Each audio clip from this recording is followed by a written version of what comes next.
Well, it looks like we're getting right into it. I don't know what stage we're going. Did you see the stage? I did not. Pokemon Stadium 1. But getting into it. And by the way, something to note, it is Aposl's birthday, so go ahead and wish him a happy birthday on Twitter. Chat, say happy birthday. Yep. Or you're banned. You're not banned. actually. But. No, we'll ban you, actually. Okay. You think we care? Also, we're nuking the VOD if he loses. Yep. Sorry, Orpheus. It's all canceled. So, And Orpheus is banned if he loses, too, so. No one wins. Yeah. So game 1. Aposl sticking with Squirtle, and he was saying he was labbing a bit of Squirtle combo games or follow-ups earlier on today. Dude, this whole, 30 seconds of the match, Aposl's been having great stage control. Orpheus has been stuck in the edges of the stages for quite a bit. But right now, tempo's being slowed down. Orpheus is getting to play his game a bit. And everyone's having a great time. But Ivysaur knocking Orpheus off stage. Oh, and that's... He saw his fuel, right? Yeah, oh, no, he should. Yeah, he should have plenty. Oh, good air dodge. Yeah, one of the big changes to Rob is that he can air dodge out of his up B, so it works out well for recovery situations like that. Oh no, he's eating so much damage with the gyro. But it's not going to kill him yet. Charizard's a heavy fellow. It's not going to kill, but dang, that hurt a lot. Aposl had a huge lead that just kind of went by the wayside. Or Rob in general just has a very strong punch once he gets to you, and that will take the first stock. Yeah, that was a bit gross. Aposl taking a second to recompose himself, and up throw shouldn't do it. Never mind. He on the platform, died. though. Oh, yeah. Yeah, if it goes on the platform. A little bit higher and just high enough for Orpheus to lose that. Orpheus, though, firing back. So many nairs on the ledge. And oh, no. Is Aposl dead? Not with the Pokemon switch. But yeah, Aposl's probably thinking about trying to maximize his punish and trying to avoid most of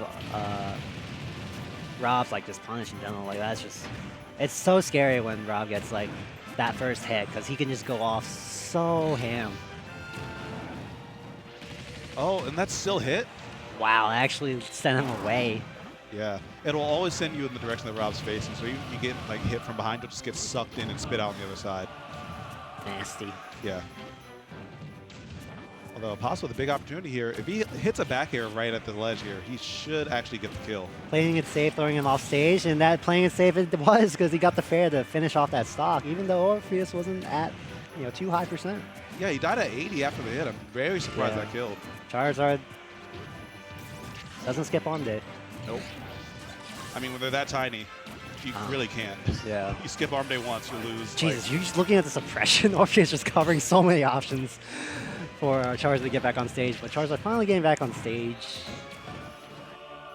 Yeah, 145%. I feel like Aposl has to stick to Charizard because this is the only character that can survive a big hit like this. Right. And of course, he's definitely just trying to build as much damage, this extra credit, before he loses that stock. Yeah. 27's not bad. Solid opening, but Orpheus is still very much in this. Just one more hit right here, and he could take the lead. Right. Orpheus having some stage control. Squirtle not doing much, getting stuck in this pressure that Orpheus is building up. Aposl finally answering back, getting a bit off that Vine Whip. And now he's on Ivysaur, and he's landing these Vine Whips repeatedly. That move can kill around this % if he gets it near the ledge. And he's just trying to keep Orpheus locked down with those Razor Leaf. Nice. Oh my God. He was covering an anti-air. He was just... Oh, what a catch by Aposl taking game 1. I love that whole situation. He's doing what basically Street Fighter players are usually doing with Ryu. He's just tossing these Hadokens. Yeah. He's just tossing these Hadokens to catch an anti-air. That's basically what he was waiting for. And he played it out perfectly. Yeah, he played it out really well. Yeah. Very smart by Aposl taking game 1. And I feel like that's where Aposl plays his best, when he goes for those hard reads. He has the instincts for it, but he doesn't always trust them. Right. Both these players thinking about the stage list right now. Taking a bit of time to the stage on their next, on Orpheus' counter pick. Yeah. Orpheus maybe trying to ice his opponent a little bit. And both these guys, they pretty much are character loyalists. They'll probably stick to Rob and Pokemon Trainer. Right. I think it comes down to, I think the beauty about this is now we have to see how Orpheus adjusts to Matt's game plan, Aposl's game plan, and trying to avoid that whole situation where he just slowly lost stage control and ended from a very strong coverage from Pokemon trainer from Aposl. Yeah, that game wasn't lost by any explosive, turnarounds. It was just lost by Aposl slowly pushing his opponent away. Yeah. All right, so Battlefield's the pick. And right now, it's not looking like it's working as great for Orpheus. He's getting kind of trapped in the platforms and eating a lot of damage on his own counter pick. I think he wanted maybe more platforms to just get away from all that pressure. But he's still having a bit of trouble trying to get back to center stage, trying to get that stage control. Not giving, he's having trouble stopping Matt from taking all that. Yeah. But now that Charizard's on the screen, I feel like this is where Aposl takes a lot of damage. But since Charizard's the heaviest, he's okay with it. But the moment you switch back to Squirtle, you're in the danger zone.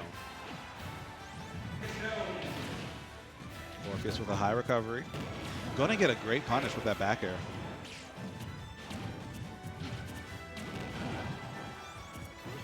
Great hits coming back and forth from these two players. But, oh, that was not what Aposl wanted. Yeah. He's a bit unfazed. He's just trying to pretend like it didn't happen and just going on with this. Oh. Oh, well then. Yeah. That move is so strong. Fine whip. Yeah. And Vine Nay Nay. It's a true combo. Oh my god. And Orpheus, that was so smart. That's so smart. That low still has a jump, but still can't make it back because he was just way too low in that blast zone. Now Orpheus with the lead. Yeah, massively. Yeah. We haven't seen Aposl in this situation, so I'm kind of curious on how he plays this out. But trading hits is definitely not the play right now. Especially not a Squirtle. Yeah. Oh, went for some Gimp attempt, but not going to do it. Orpheus answering back with some up airs, getting back on stage. I respect that Aposl went for it twice there because you're still in such a behind position that even if you get hit, what's the worst that's happening? You're still already losing. Right. So either lose hard or hedge your bets and lose and maybe get something big, or just keep playing the same game and definitely lose because you're not doing anything different. Now we're back to the situation where Ivysaur is taking so much stage control, putting Orpheus in such a small, tight position. Yeah, but now he still has the gyro in hand, which means that he can toss over those Razor Leaves every once in a while and get a small hit, just like that. With those little hits, even on shield, he can get some stage back and really start to take some more space away from Aposl. And that's shield poked. Yeah, and that's actually going to take it. Orpheus taking game 2. Oh, that feels bad. I'm pretty sure that SD costed a lot. Yeah. But we'll see how Aposl adjusts to game 3.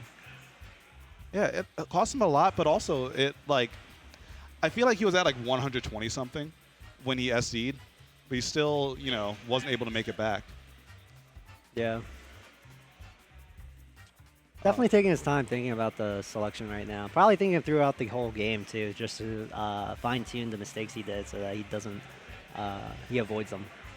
Yeah, that was a pensive look on his face, man. He was going through years and years of experience. I could see him just kind of going through the file cabinets. So we're going to Smashville in game 3 right now. Yes, sir.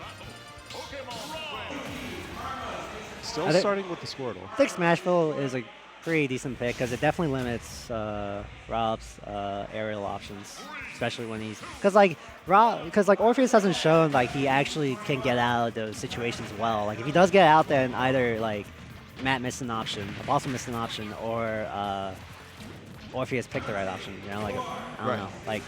Every time he got out of it, he definitely got damage and definitely got punished. But we'll see how this turns out with the center platform here at Smashville. And already it's looking like the most even game so far. These guys are trading back and forth. Right. And something I like about Orpheus' play that he's always willing to go for those down smashes. Oh, that locked. Yeah. That would have been a huge punish for Aposl, but that platform actually saving Orpheus that. Now Aposl looks like he's just kind of going buck wild. Up smashes, up Bs, just up on the joystick in imagination. Good catch. Yeah.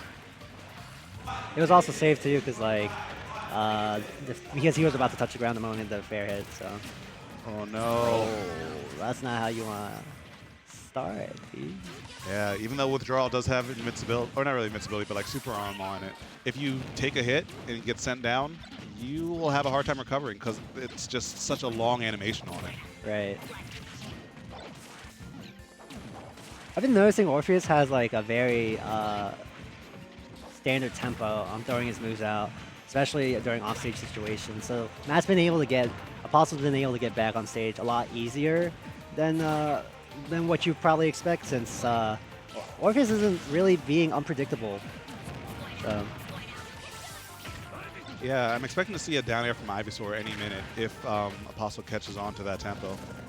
But right now, the tempo is working okay for Orpheus, and yeah, now Aposl's starting to look for those down airs.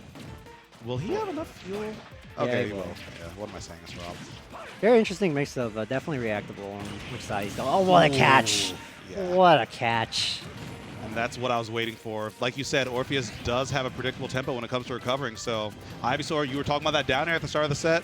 That thing is huge. You can't challenge that at all. Right. Now Orpheus definitely scrambling to get the stock, but Aposl's doing a great job just, having these projectiles, these fires to build this damage. And right now he's at 80%, 90%. How is Orpheus going to take this back? I don't know, because if you're losing to Charizard, the heaviest character on the roster, you have another 30 or so % before he starts to get the kill. If Aposl keeps on going for those harder reads like that, I don't know if it'll work, but if this throw setup works out, no, Aposl almost loses stock for it, and great tech from Orpheus. He had to. Yeah. But the damage might have already been done. Orpheus already at 152% against a heavy hitter. Next big hit should do it. I felt that one. Those are great kill